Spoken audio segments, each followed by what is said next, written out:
따라하시겠습니다. 나는 주님의 성전입니다. 나는 주님의 성전입니다. 나는 주님의 성전입니다. 나는 주님의 성전입니다. 자, 오늘 본문의 시작인 오늘 마태복음 3장은 예수님께서 공생애를 시작하시면서 이 장면이에요. 최초로 세례요한에게 세례를 받으시는 그런 장면이죠. 공생애를 시작하시면서. 근데 세례요한에서 통해서 세례를 받으시는데 받고 나는 그 순간에 놀라운 일이 벌어집니다. 하늘의 문이 열리고 하늘에서 성령이 비둘기같이 쫙 내려오시면서 또 그뿐만 아니라 하늘문이 열리는 그 속에서 음성이 들려요. 어느 성경에 보면 너는 내 사랑하는 아들이요 내 기뻐하는 자라. 아멘. 하늘문이 열리고 성령이 비둘기같이 임하고 하나님의 음성이 막 들려요. 이 놀라운 확인과 이 놀라운 이 정말 인정함, 이 말을 들으면 이제 어떠한 일이 생겨야 되겠습니까? 정말 막 신바람 나고 막 아름답고 놀라운 일들이 벌어져야 마땅하지 않겠습니까? 하나님이 나를 이제 인정하시고 하나님이 나에게 이런 내가 인간의 몸을 오셨지만 나에게 이렇게 믿음을 주시는구나, 확신과 어떤 인정하는 그런 말을 통해서 그가 놀라운 일을 예상할 수 있을 거예요. 근데 그 사건 바로 직후에 나타나는 오늘 마태복음 4장 1절을 보시면 전혀 분위기가 다른 사건이 전개됩니다. 오늘 1절 말씀, 우리 본문 1절 말씀, 마태복음 4장 1절 말씀 같이 한 목소리로 읽도록 하겠습니다. 그때에 예수께서 성령에 끌려 마귀에게 시험을 받으러 광야로 가사. 전혀 분위기가 다른 일이 벌어지고 있어요. 막 놀라운 일, 막 예수님께서 하나님의 그 뜻을 받들어서 기적을 행하고 막 놀라운 일들을 행할 것으로 예상했지만 오히려 예수님께서 마귀의 시험을 받기 위해서 오늘 광야로 끌려가셨다는 거예요. 끌려가셨다는 거예요. 그렇다면 예수님께서 오늘 광야로 나가셔서 마귀에게 시험 받도록 하신 하나님이 허용하신 그 이유가 도대체 뭘까라는 거예요.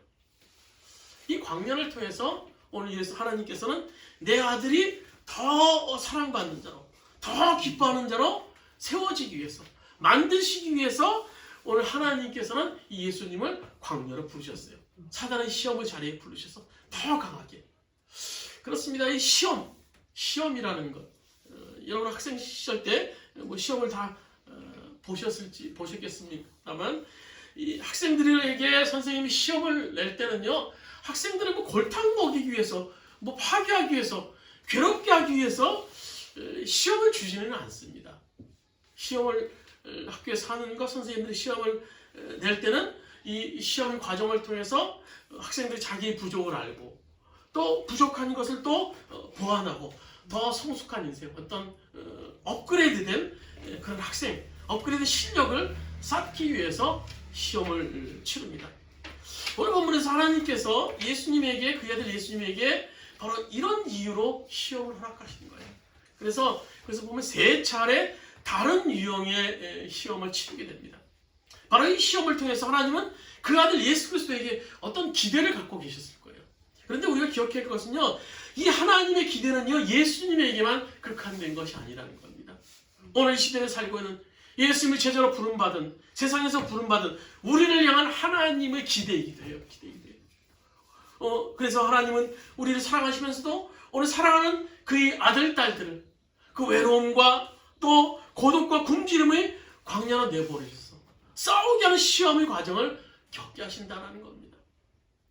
그러나 이 시험의 광야 속에서 끊임없이 우리는 하나님의 음성을 들을 수 있어야 돼요. 오늘 예수님이 들었던 그 음성이 뭡니까? 내가 너를 사랑하기 때문이야. 아멘. 내가 너 나의 기뻐하는 자가 되기 위함이라는 그런 음성. 이 음성을 확신할 수 있다면요, 오늘 거칠게 부러뜨린 광야 같은 그 바람 속에서, 외로움 속에서 우리는 얼마든지 승리할 수 있어요. 사단의 유혹 앞에 넘어지지 않을 수 있습니다.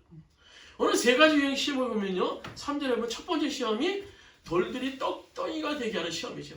우리 3절 같이 한번 읽도록 하겠습니다. 3절입니다. 시험하는 자가 예수께 나와서 이르되 내가 만일 하나님의 아들이거든 명하여 이 돌들로 떡덩이가 되게 하라. 지금 예수님께서 광야에서 금식을 시작하고 계세요. 근데 어떤 사람은 예수님이 무슨 신이니까 뭐 금식하는 거 좀 우습겠지라고 생각하시는 분들이 계실 수 있을 거예요. 그러나 예수님께서는 지금요 인성을 가지고 계세요.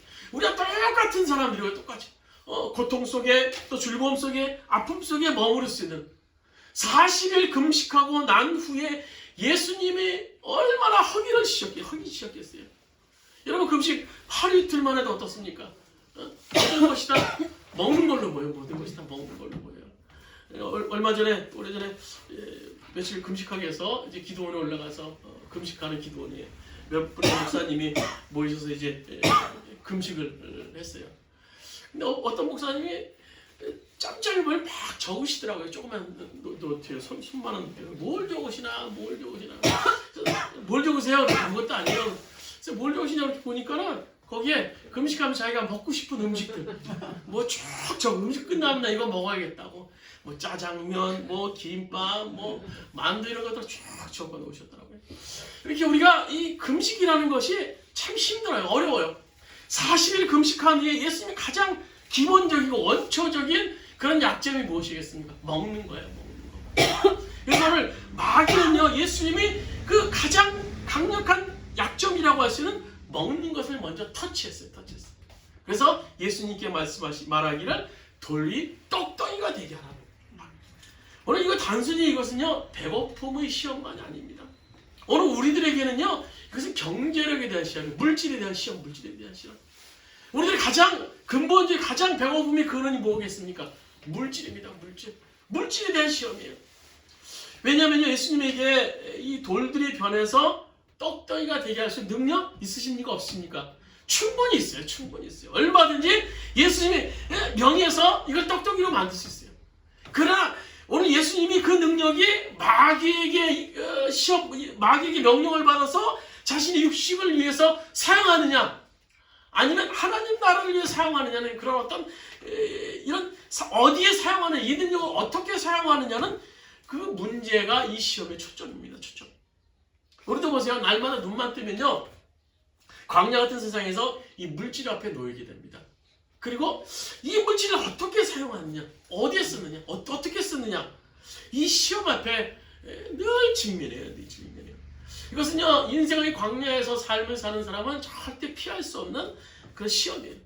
이 세상에 산다면 날마다 순간마다 이 시험 앞에 서요. 그것은요 우리가 이 물질을 어떻게 사용하느냐 일종의 테스트입니다.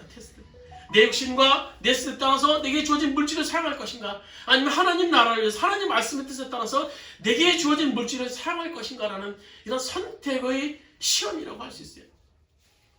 마가복음 10장에 보시면요 영생을 얻기 원하는 어떤 부자 청년이 있었어요. 그래서 예수님께 나와서 묻죠. 예수님 내가 어떻게 해서 영생을 얻겠습니까? 예수님께서 말씀하시면 너 이렇게 행하라. 그 청년은 자신 있게 얘기해요. 저는요 어렸을 적부터요 그런 율법을 다 지켰습니다. 그걸 다 행했습니다. 자신 있습니다.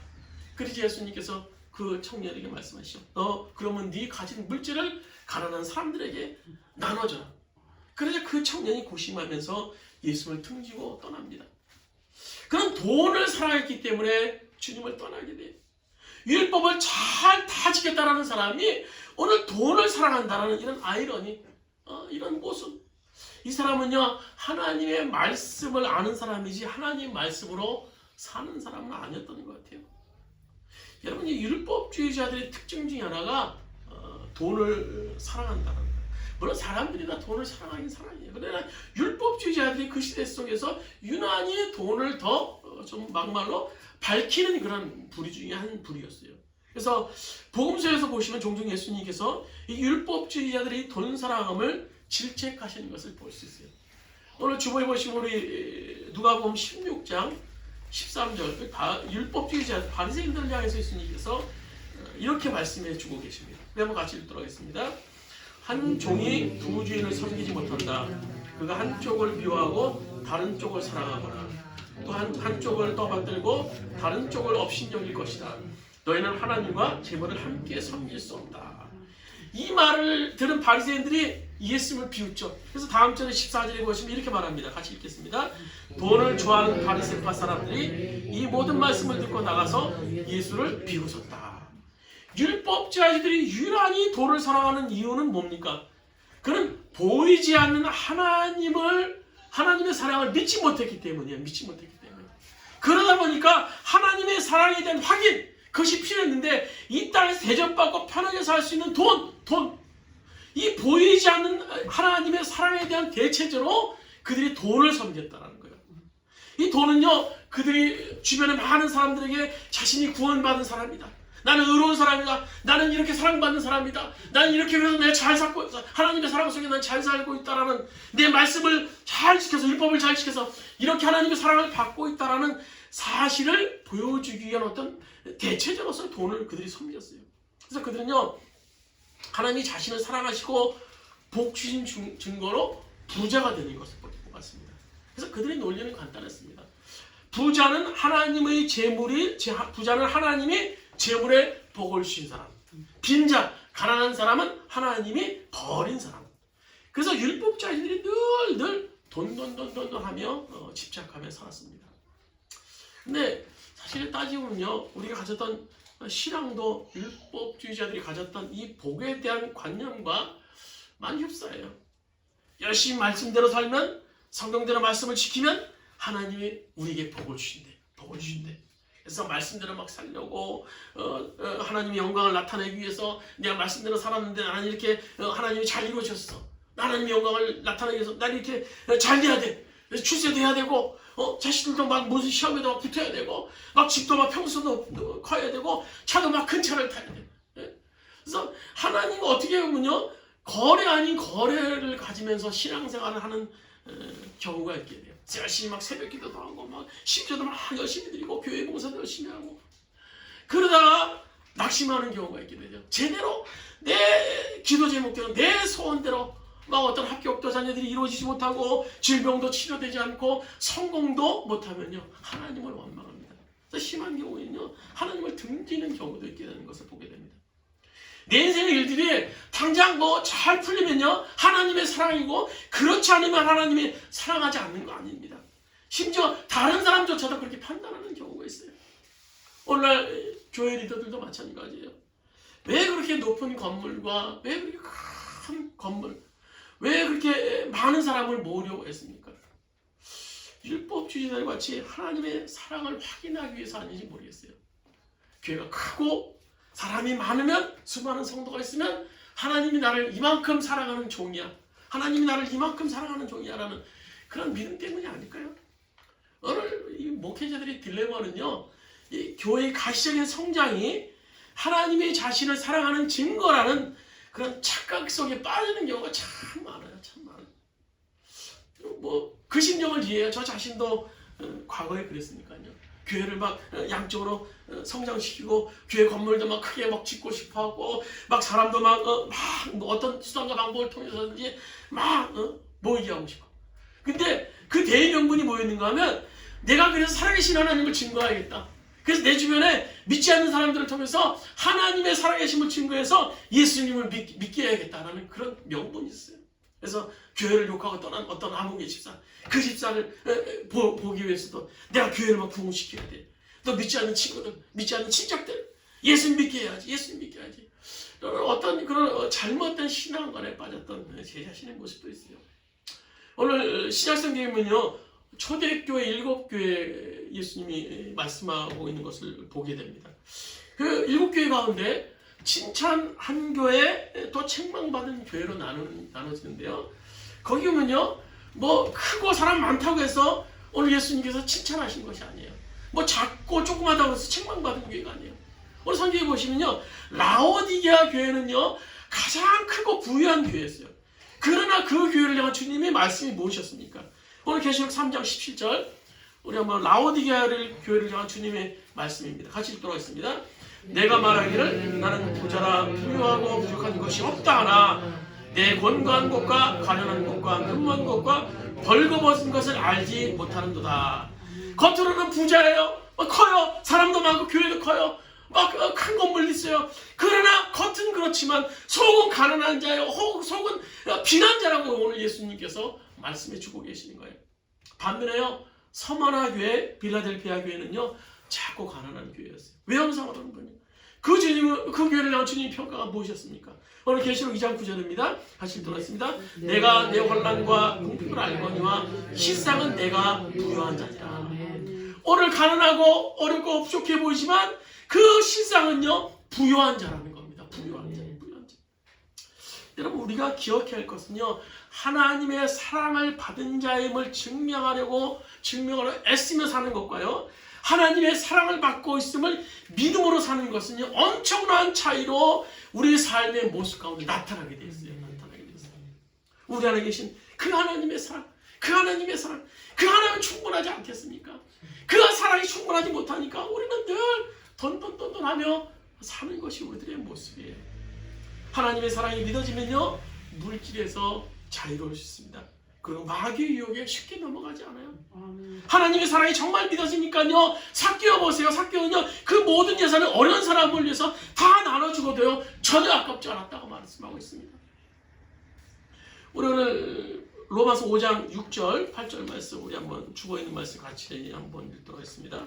로마서 5장 6절 8절입니다. 우리가 아직 약할 때 그리스도께서 많은 사람을 위하여 죽으셨습니다. 의인을 위해서라도 죽을 사람은 거의 없습니다. 더욱이 선한 사람을 위해서라도 감히 죽을 사람은 드뭅니다. 그러나 우리가 아직 죄인 되었을 때 그리스도께서 우리를 위하여 죽으셨습니다. 이리하여 하나님께서 우리들에 대한 자기의 사랑을 실증하셨습니다. 죽으심으로 우리에 대한 자기의 사랑을 실증하셨다는 거예요. 나를 위한 십자가, 내가 아직 죄인 되었을 때 주님이 나를 위해 죽으신 그 십자가, 이것이 분명한 역사적 사실입니다. 그렇다면 내가 가난하고 내가 실패했다고 내가 환난당했다고 내가 오늘 모자라다고 이 십자가의 사건이 없어지거나 취소되지는 않는다는 거예요. 이 주님의 십자가를 바라보는데 우리가 어떻게 하나님의 사랑을 믿지 않을 수 있겠습니까? 중요한 것은요 내게 물질이 있든 없든지 간에 나는 정말 하나님의 약속의 말씀을 붙잡고 하나님 뜻대로 살아가는 이런 고백적인 삶을 지금 살고 있느냐 하는 거예요. 오늘 보면 4절에 예수님께서 이 물질의 시험을 하는 이 사단을 향해서 외칩니다. 이렇게 외칩니다. 같이 읽도록 하겠습니다. 본문 4절입니다. 예수께서 대답하여 이르시되 기록되었으되 사람이 떡으로만 살 것이 아니요 하나님의 입으로부터 나오는 모든 말씀으로 살 것이라 하였느니라 하시니 내가 물질의 욕심에서부터 참으로 자유한 인생 그 사단의 시험에서 벗어난 인생이 될 때 하나님은 우리를 바라보시면서 말씀하시지 않겠습니까? 너는 정말 내가 사랑하고 내가 기뻐하는 아들, 딸들이다. 딸아들이다. 오늘 두 번째 시험은요. 오늘 성경에 보시면 5절, 6절에 보면 성전 꼭대기에서 뛰어내리라는 마귀의 시험이에요. 우리 5절, 6절 같이 한번 읽도록 5절, 6절입니다. 이에 마귀가 예수를 거룩한 성으로 데려다가 성전 꼭대기에서 이르되 내가 만일 하나님의 아들이거든 뛰어내리라. 기록되었을 때 그가 너를 위하여 그의 사자들을 명하시더니 그들의 손으로 너를 받들어 발이 돌에 부딪히지 않게 하리라 하였느니라. 이 시험은요 예수님이 지금 슈퍼맨 우리가 쉽게 얘기하면 슈퍼맨처럼 되어서 신적 능력으로 자기의 과시와 명예를 위해 싸우도록 유혹하는 거예요. 유혹하는 거. 슈퍼맨이 어떻습니까? 막 하늘에 막 날아다니죠. 높은 빌딩에서 막 날아다니면서 영화에 보시면요 사람들이 밑에서 막 박수고 와 대단하다 와 대단하다. 자기 과시 자기 명예 그래서 사용하도록 지금 이 사단이 예수님을 유혹하고 있는 거예요. 예수님의 사역은 뭡니까? 메시아적인 희생적인 사역, 희생적인 사역. 그 희생적인 사역을 포기하고 세상의 환대와 영광을 누리는 영적인 삶을 살려는 오늘 이 마귀의 유혹이에요. 마귀의 유혹. 이 시험의 본질은 우리가 사람의 인정을 받을 것인가 하나님께 인정을 받을 것인가. 오늘 예수님의 말씀은요 하나님께 인정받는 자가 되기를 기대하신다는 거예요. 그래서 통해서 오늘 예수님께서 우리에게 시험을 허락하시는 거예요. 이것은요 하나님은 우리의 인생에 대해서 주인이길 원하신다는 겁니다. 그러나 타락한 인간의 본성 안에는요 내가 주인이고 싶은 그런 욕망이 늘 내적에 있어요. 그래서 사람들에게 나를 나타내기 위해서 은근히 내 자랑하게 되고 또 내 모든 것이 다 내가 이루어놓은 것이라는 생각으로 내 자식 자랑하고 싶어 하고 내 손주 자랑하고 싶어 하고 또 남편 또 아내 자랑하고 싶어 하는 그런 마음들이 은근히 우리들 안에 여러분 이스라엘이 암흑기라고 할 수 있는 이 사사 시대에 이런 얘기가 있어요. 그 시대에 사사 기드온 많이 들어보셨을 거예요. 근데 이스라엘 백성들이 이제 이 미디안이라는 이방 군대의 침략을 받게 돼요. 그런 위기의 상황 속에서 기드온이 이제 정규군이 아닌 일종의 의병을 일으킵니다. 그래서 군사들을 모집하는데 32,000여 명이라는 사람이 군인들이 자원을 하게 돼요. 적군을 상대하기에는 아직 충분하지 않지만 그래도 32,000명이면 아쉬운 대로 싸울 그런 인원입니다. 근데 하나님께서 그들에게 너 숫자가 많다 돌려보내라는 거예요. 그러니까 도대체 상식적으로 생각할 수 있는 그런 얘기가 아니에요.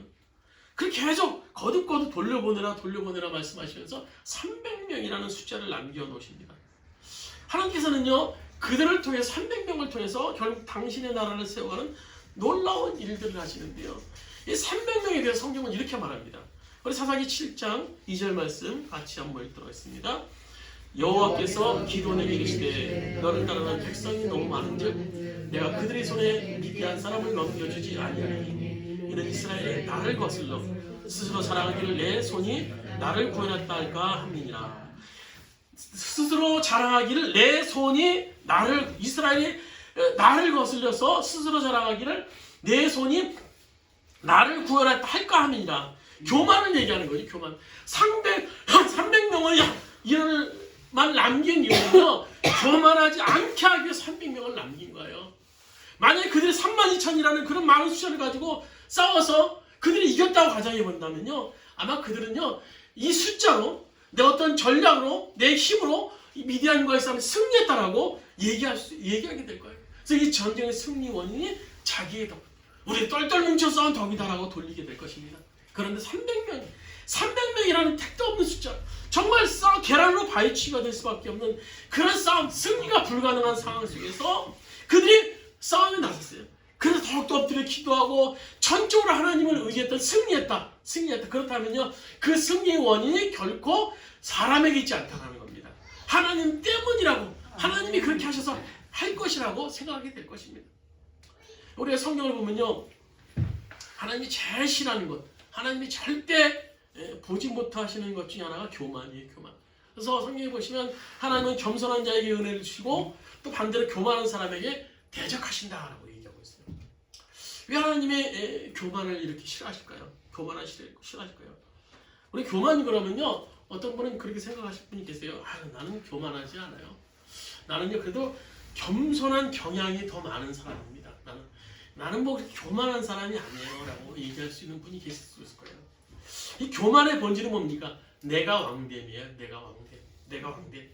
교만은요 스스로 우리 자신에 대해서 왕됨이에요. 내 자신에 대해서. 당연히 하나님이 있어야 할 자리에 우리 자신이 있는 거예요. 결국 하나님의 인정받기보다 사람에게 인정받기를 원했어요. 그래서 자기의 뜻대로 내 생각대로 모든 것을 결정해요. 어떤 사람이 그럴지 몰라요. 나의 생각이 옳다고 여기는 대로 결정하는데 그게 무슨 죄가 됩니까? 나의 해박한 시, 나의 합리적인 판단, 그래서 어떤 것을 결정하면 그게 맞는 거 아닙니까? 오늘 하나님께서 사사시대의 죄악에 대해서 이렇게 말씀하시죠. 오늘 사사기 21장 25절에 이렇게 기록하고 있습니다. 같이 읽도록 하겠습니다. 그때는 이스라엘에 왕이 없으므로 사람들은 저마다 자기의 뜻에 맞는 대로 하였다. 자기의 뜻에 맞는 대로 결정하는데 오늘 하나님께서는 그들이 죄악이라고 말씀해 주고 계세요. 성경에서요 구약에서부터 신약까지 쭉 이르는 그런 모든 것의 핵심은 뭔가 하면 결국 누가 다스리냐. 누가 지금 왕이냐는 거예요. 그 시대의 사람 속에 누가 왕이냐. 누가 지금 너희를 다스리느냐. 우리 마음의 영토 안에 누가 왕이냐. 누가 지금 누구의 다스림을 너희가 받고 있느냐. 이 싸움은요 끊임없이 2000년 전에 성경의 역사 전부터 창세 때부터 쭉 내려오는 그런 싸움이에요. 누가 왕이냐. 오늘 우리들 심령 안에 누가 왕입니까? 우리들 가정에 누가 왕이에요? 오늘 우리 예배를 드리고 있는 우리 마음 안에 이 마음에 지금 누가 왕입니까? 누가 다스리고 있느냐는 거예요. 끊임없이 우리 인간은요 본능대로 판단하고 살고 싶어하는 욕망이 있어요. 내 마음대로 선악과 따먹고 내 마음대로 노아시대 보면 장가가고 시집가고 또 바벨탑 쌓고 또 내 마음대로 살고 싶어하는. 그러나 하나님은 우리 모든 것의 왕이길 원하세요. 왕이길 원하세요. 우리 모든 것의 근본이길 원하신다라는 겁니다. 어느 날 우리가 하나님 말씀을 들어요. 듣다 보면요, 어느 날 말씀이 확 와닿아요. 그래서 굉장히 은혜스럽구나. 막 믿음이 생겨요. 말씀 속에서 소위 은혜롭다고 생각하는 그 생각의 시작이 어디서부터입니까? 어디서부터예요? 내가 믿어야겠다는 그것이 어디서부터예요? 나의 판단에서부터입니다. 나의 판단의 근거예요. 논리성이 나의 지식과 합리적인 판단이 여러 가지 등등 만나서 들은 말씀에 대해서 내가 동의할 때 우리는 판단해요. 그 말씀에 대해서 은혜롭다, 믿어야겠다라는 생각에 이르게 된다는 겁니다. 그렇다면요, 그것은 하나님을 믿는 것이 아니라 엄격히 따지면요, 그것은 나의 판단을 믿는 거예요. 나의 판단. 그러나 하나님께서는 오늘 이런 판단마저도 내려놓기를 원하세요. 인간의 논리와 나의 이성, 해박한 판단, 그것이 말씀의 은혜로움의 근거가 아니라 말씀 그 자체가 은혜가 되기를 원하는 거예요. 말씀이 나의 합리적 이성과 나의 논리에서 맞지 않는다고 할지라도 말씀이 이렇게 말씀하시면 그 말씀대로 따라가는 삶을 살기를 원하신다는 겁니다. 그러나 우리들이 모든 것들을 보면 나의 판단, 나의 고집, 나의 이성에 의해서 판단하는 경우가 많은 것을 우리가 보게 됩니다. 그러나 오늘 하나님께서는요, 우리의 판단하는 결정마저도 내려놓기를 원하시는 완벽한 내려놓음을 하나님께서는 우리들 가운데 원하고 계세요. 오늘 성경에서 예수님은 사람에게 인정받을 것인가, 아니면 하나님께 인정받을 것인가 하는 그런 사단의 시험 앞에 서 계십니다. 오늘 우리도 순간순간 경험하는 이 사단의 시험 앞에 담대하게 하나님의 왕되심을 우리가 고백할 수 있어야 될 것입니다. 세 번째로 오늘 성경에 보시면요, 8절에 보시면 마귀의 시험이 나옵니다. 마귀의 경배하라는 거 8절 9절 말씀 우리 한번 같이 한번 읽도록 마귀가 또 그를 데리고 지극히 높은 산으로 가서 영광을 보여 이르되 만일 내가 엎드려 경배하면 이 모든 것을 내게 주리라. 이 시험의 본질은 오늘 우리가 하나님만을 경배하는 자로 살 것을 기대하신다는 거예요. 마귀의 시험이 뭐예요? 천하만국의 영광을 쫙 보여줘요. 그리고 약속합니다. 내가 널 다 이걸 줄게. 다 보여줘요. 다 너한테 주겠다. 그냥 전제가 있죠. 오늘 9절에 보시면 만일 내게 엎드려 경배하면, 그래서 마귀의 숨은 의도를 볼 수 있어요. 사단은요, 우리가 사단을 숭배하는 자가 되기를 원해요. 쫙 보여주면서 야 좋지 이걸 갖기 위해선 네가 나를 숭배해야 돼, 나를 경배해야 돼. 오늘 사단은 많은 경우 자신의 이 동기와 정체를 숨기고 어떤 미끼로 우리를 보여줘요. 지나가는 사람들에게 물어보세요. 당신이 사단을 숭배합니까? 숭배하길 원하십니까? 그러면 누구든지 배경에 펄쩍 뛸 거예요. 아유, 제가 어떻게 사단을 숭배합니까? 그러나 돈을 보여줘 보세요. 출세를 보여줘 보세요. 성공을 보여주세요. 사람들은요, 그 성공 때문에, 그 출세 때문에, 돈 때문에 신앙을 버리고 양심과 타협하고 마귀적인 일을 너무너무나 쉽게 자행하는 것을 보게 됩니다. 이것이 오늘 본문의 경고예요. 사단을 향해서 우리 주님께서 어떻게 말씀하십니까? 10절 말씀 이렇게 말씀하시는 것을 볼 수 있어요. 10절입니다.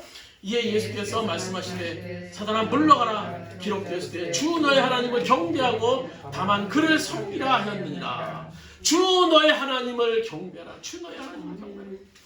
여러분, 우상이 뭐예요? 우상이 뭐 흉측하고 막 뭐 뿔나고 그런 것만 우상입니까?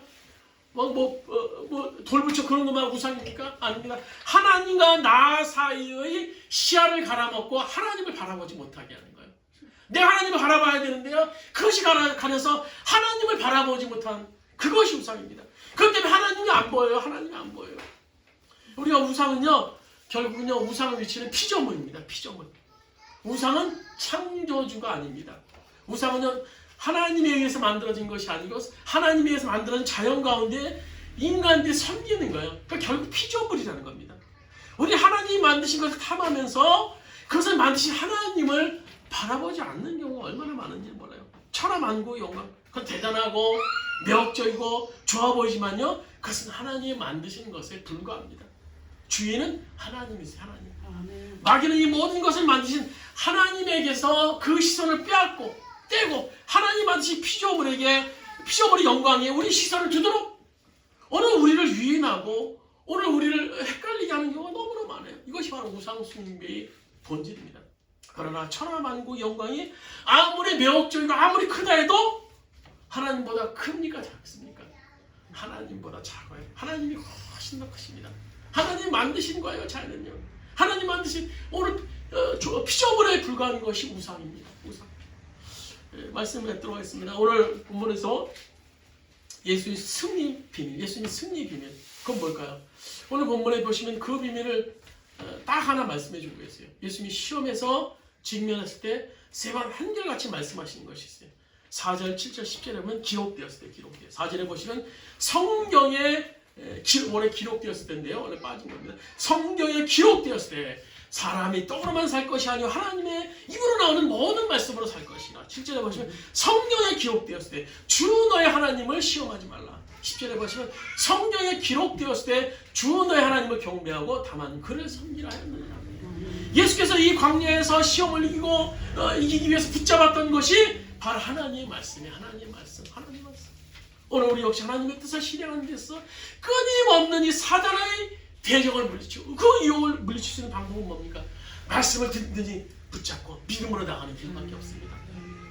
무너진 재단을 다시 쌓았던 엘리야 선지자의 그런 심정으로 무너진 우리 삶의 말씀을 다시 쌓아야 됩니다. 그리고 그 말씀을 통해서 하나님의 사랑의 말씀을 듣기로 합니다. 너는 나의 사랑하는 딸이야. 나의 사랑하는 아들이야. 내가 너의 기쁨이다. 너는 나의 기쁨이다. 이 음성을 들을 수 있는 오늘 여러분 되시기를 주님의 이름으로 부탁드립니다.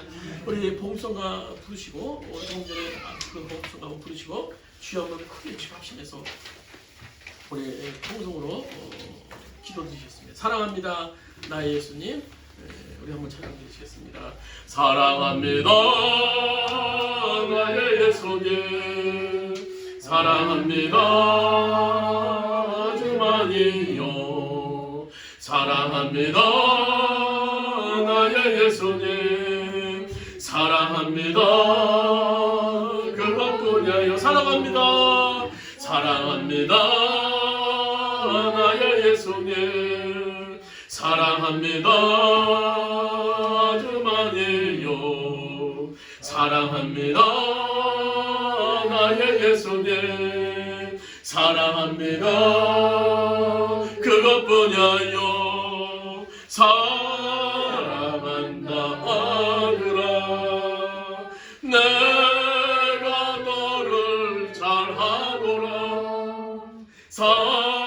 사랑한다 내 딸아 내게 축복 거하노라. 우리 주여 한번 크게 취합시면서 기도드리셨습니다. 주여 아버지 하나님 우리 하나님을 꾸짖지 바랍니다. 아버지 역사해 주십시오. 여호와의 우리 옆에 얹혀서 그 앞에 사단의 그 앞에 우리가 넘어지 않게 해주시고 아버지 그 시험 앞에서 주님을 찬양하는 데서 설 수 있도록 아버지 인도시 역사해 주십시오. 우리가 부족하여서 우리가 어디에서 아버지 늘 사단 앞에 넘어집니다. 아버지 주님 용서해 주십시오. 우리를 붙잡아 주십시오. 우리 가운데 역사하시는 주님을 바라옵니다. 아버지 승리케 하여 주십시오. 여호와의 승리케 하여 주십시오. 예수의 말씀을 찾고 나갈 수 있는 우리들의 삶이 될 수 있도록 아버지의 인도시 역사의 시간들을 닦기로 원합니다. 아버지 주님 도와주십시오. 여호와의 주님 붙잡습니다. 주님을 의지합니다. 우리의 모든 것 다 내려놓기로 합니다. 주님 말을 섬기기로 합니다. 주님 말을 섬기고 물질을 내려놓기로 합니다. 우리들의 명예를 내려놓기로 합니다. 우리들의 섬김을 주님을 향한 섬김으로 맡기기로 합니다. 아버지 주님 역사하여 주십시오. 우리 가운데 역사하여 주십시오. 우리 가운데 충만한 우리 역사하여 주십시오. 주님 붙잡습니다. 주님 붙잡습니다. 내가 오늘 붙잡고 있는 것이 무엇입니까? 내가 오늘 의지하는 것이 무엇입니까? 아버지 내가 내려놓을 수 있도록 인도하시고 하나님 나라를 위해서 하나님의 영광을 위해서 우리가 사용되어질 수 있는 우리들이 할 수 있도록 아버지 인도해 주십시오. 아버지 주님 붙잡습니다. 아버지 주님의 능력의 손을 붙잡습니다. 아버지 주님만 의지합니다. 주님만 의지합니다. 주님 도와주십시오. 그 충만함으로 우리 가운데 여호와여 함께하심을 경험할 수 있도록 주님 통하여 주십시오. 아버지 주님 도와주십시오. 아버지 충만함으로 우리와 함께 해주십시오.